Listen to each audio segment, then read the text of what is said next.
আমাদের মুসলমান মরে যাবে না, তোদের হিন্দুরা এসব মরে যাবে। কেন? তোদের হিন্দুরা আমাদের মুসলমানের কাছে গরু বিক্রি করে খায়, বুঝলি? আর আমরা গরু খাই, তো আমাদের গরু খেতে দিবি না তো কী আছে? গরু খাবো না? আমাদের আরবে কি গরু কাটে? গরু তো কাটে না। দুম্বা কাটে, ছাগল কাটে, ভেড়া কাটে, উট কাটে।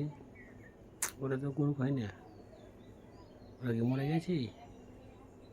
বরঞ্চ তোদের হিন্দুরাই মরে যাবে গরু না বিক্রি করতে পারলে।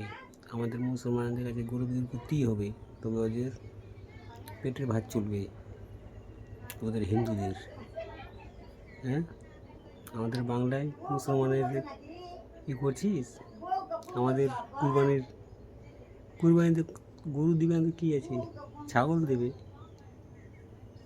খাসি দেবে।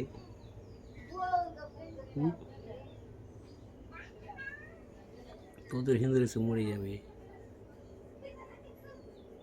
সুগন্ধ অধিকারী চৌধুরী নাকি তোর নাম? তোদেরই সব হিন্দুর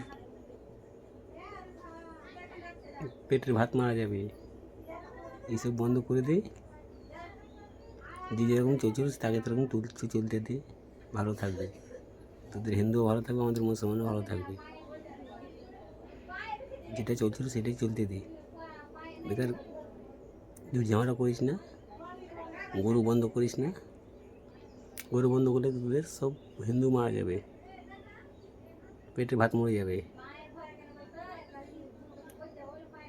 ভিডিওটা যদি ভালো লাগে তো লাইক, কমেন্ট, শেয়ার করে দিও।